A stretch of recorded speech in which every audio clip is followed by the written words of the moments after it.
Maruti Suzuki's People Technology presents Suzuki Connect with Navigate to Car and many other features. Watch more, feel more. Dell.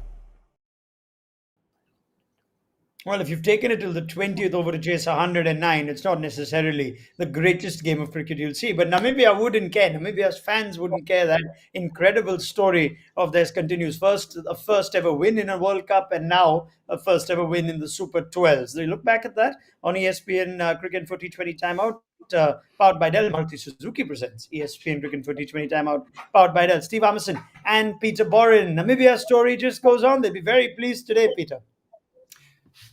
Yeah, they will. And of course, the first half was pretty much perfect for them, and they're coming up against a reasonable, a strong team in Scotland. And if you have a first over like they did tonight, that really set them up beautifully. And all credit to Trumpelman for that, for bowling. As we talked about at halftime, he got it right, left arm swinging the ball with the newie.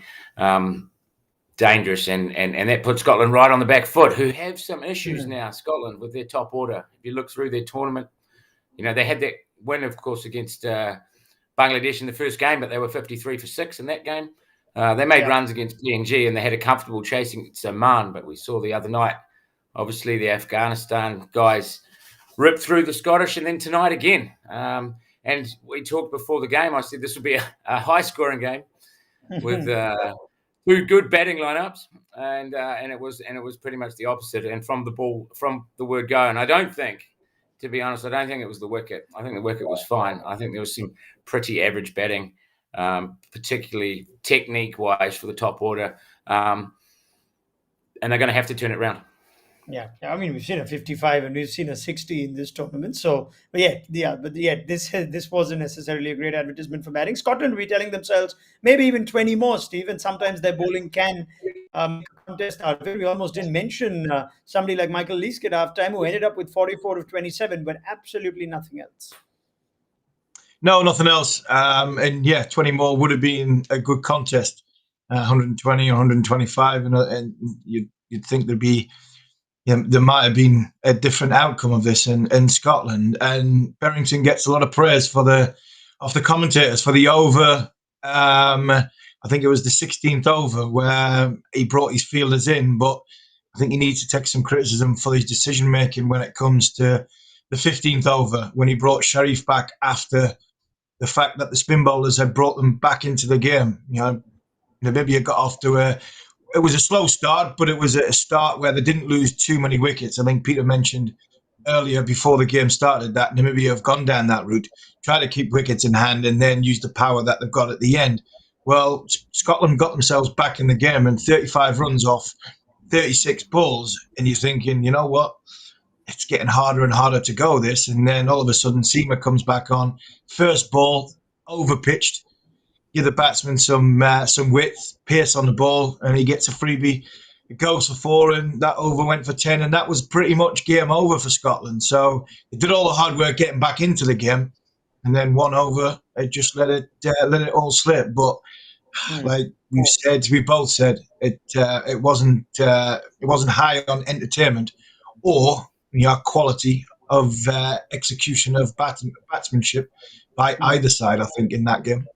Yeah, I mean, 109 only to defense. You've got to feel for Scotland's bowlers. But there is something that is almost consistently developing now, Steve, in this tournament, which is wickets come in the power play. We're thinking that teams might go hard in the power play, try and get as many. I can now think of almost 4 or 5 games where the batting side, batting first, has been 1, 2 for 2 or 3 for 3 as it was in today's case. Is that just a reflection of how well some of the faster bowlers are bowling or some of the power play bowlers are bowling? I think so. I think the bowlers have hit the straps and bowled well. The angles, we think of Freedy's bowled well in the game against India. It's been different from England's point of view when Moeen Ali's done the damage in the England from a spin bowling department. But I look at techniques on these surfaces. Players are trying to hit the ball across the line. I think the one thing we've got to the point that we've got to make is I think all teams have identified when the ball's new, that's the best time to score. When the fielders are inside the circle, power players on, that is the best time to score. So I think a lot of teams are taking more risks in the power play which in theory, if you don't get your technique right and the bowler bowls a good spell, then there's going to be more wickets than there is going to be runs. But you've still got to have basic technique of cricket. And I think we've seen the teams that have scored well in the power play. I'm thinking the way Pakistan went about their chasing Mohammad Rizwan and Babar Azam.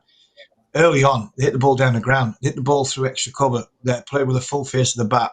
Joss Butler and Jason Roy in the games that they're getting off to good starts. They've hit the ball down the ground. And that, for me, is a good solid base to build an innings on. And that's why the teams that have done well in the power play have had their basic techniques right and then built on their innings from there. When teams have come in and tried to play across the line and tried to hit sort of cow corner or go square of the wicket, they've been undone by very, very good bowling. All right, fair enough. Now, Scotland would have backed themselves to, if nothing else, Peter, pick up points maybe in this fixture. With due respect to Namibia, they're ranked higher than Namibia. How much of that, hurts the pride even more? An associate nation, the other associate nation perhaps has less experience at ICC events, is ranked lower than us, and effectively they've almost outplayed them. Does that hurt more? Yeah, they'll be disappointed. They'll be really disappointed. I think Steve mentioned it earlier that was there a little bit of a hangover from the previous game, and maybe there was. The Namibians have had 6 days off. They would have just had a full prep for this fixture and that whole time. And Scotland, on the other hand, obviously played a couple of nights ago and it didn't go so well. They would have had to quickly turn their attention to this match where, I think Namibia also winning the toss and bowling first suited them getting out there. And yeah, I just wanted to add a little bit to Steve's point about the power play and what I've seen in terms of, I absolutely agree 100% about guys having to play straight on these surfaces. And I think we sort of look at the power play. I sort of think maybe on these wickets especially, it should be maybe there's like the first 3 overs and then the second 3 overs of the power play. We're talking about guys, obviously people want to score quickly in the power play. It's hard when 5 men are out on a slow wicket. But if we see the brand new white ball, it only really swings for, you see it even tonight with Drumpelman.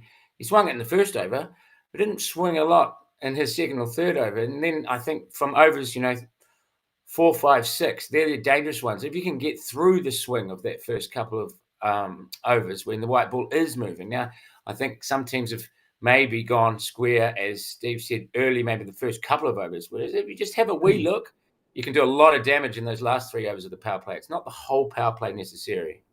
Mm-hmm. Now, interesting, the way this group is poised up, Group 2, there's already chat that with Pakistan having beaten India and New Zealand, the two other strong teams, or you'd say higher ranked teams in this group, that could be a toss-up between India and New Zealand. Afghanistan could play spoilsport, of course. But purely on skills, Peter, how much do you think Namibia could trouble one of the other bigger teams going forward? Sometimes you look at a game like this and you think, oh, they outplayed Scotland, but maybe they'll fall short against an India or New Zealand.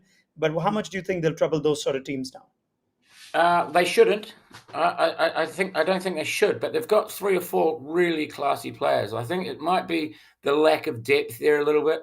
Erasmus, he didn't make runs tonight, but he can make runs against anyone. You've obviously got Visa and JJ Smith, who came in there and he hits a clean ball and he can do it against anyone as well. I'm just a little bit concerned about some of their depth. They'll need, as they had when they beat Ireland and the Netherlands last week, they'll need their big players to step up against the top teams if they're going to have a chance. They're obviously also going to need Trumpelman with that new ball swinging it. Freilich has been a revelation this tournament. He's perfectly suited for the surfaces, but I mean tonight he went for 10 off his 4 overs. He's done that quite consistently. Whether or not that kind of bowling will be as effective against the big boys, I'm not so sure. But I mean, he knows what he's doing. He's a smart cookie. Yeah. But yeah, if they're going to compete with the big boys, they're going to need their guys, their best players, to have good days. Same question to you, Steve. India-New Zealand this Sunday is a massive game. After that, you think both India and New Zealand will be keeping an eye on Afghanistan, at which point, Namibia could surprise you and they play the last game against these two teams. Is the skill set enough for you to think they could actually cause some trouble? Yeah, I think what Peter's saying is right. I think what you're going to have in anybody can beat anybody in a day in T20 cricket. That's the beauty about this shorter format of tournament. They might lose 2 early wickets, but Erasmus and JJ Smoot get in. All of a sudden, they're back for 12, 14, 15 overs. one of them gets 100, then all of a sudden it is the pressure on the big boy then. And they have that. They have players that can clear the rope. I think I heard before. I think JJ Smott's he's hit more sixes than fours in his T20 career. So he's a dangerous character. And we've seen when somebody has a day out and just all the luck goes for them, everything they hit goes, to the boundary. It's all of a sudden you just, no matter how good your team is on paper, the opposition, even if it's India or New Zealand or Afghanistan, if somebody goes and gets 100 off 60 balls, they're going to win. So I think they have players in their armory to cause an upset. But whether they can do that on these sort of surfaces, time will tell. Afghanistan are the one for me. If you play on a surface that are getting tired more often than not, which is what we're going to keep getting, the ball Scotland out for 60. I still think Afghanistan would have bowled India, Pakistan, New Zealand on that surface with that bowling unit bowling the way they did. I don't think any of them three big sides would have getting more than 130, 140, and it's whether Afghanistan can go and chase that. But for me, still in this group, India have only played one game, and it was against a very, very good Pakistan side. We know what we're going to get with Pakistan. They might have an off day.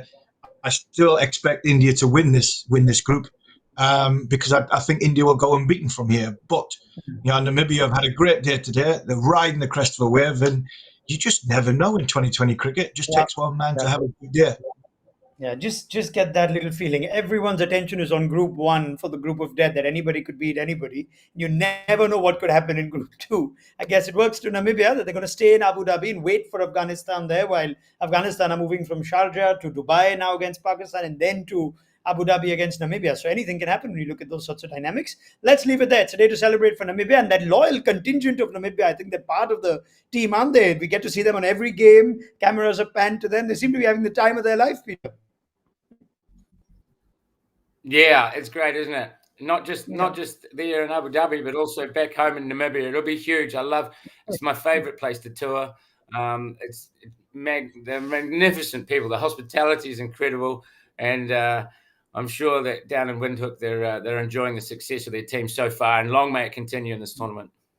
Yeah, absolutely. Let's leave it there. Thank you, Peter Borren and Stephen Harmison. Always a pleasure. Plenty more from you as this tournament rolls along on Maruti Suzuki presents ESPN Cricket for T20 Timeout, powered by Dell. It's a great day for Namibia, and keep an eye out on them. This may not be their only win in the Super 12. For Scotland, back to the drawing board. They'll pick it up in a couple of days. Join us tomorrow. Australia versus Sri Lanka promises to be an absolute cracker with the way Group 2 is panning out as well. And these two teams are, as they stand, sitting at the top of the Group 2 table. So after England, how can I say that? England first and then Australia and Sri Lanka. So that should make for a cracking contest. We'll see you tomorrow.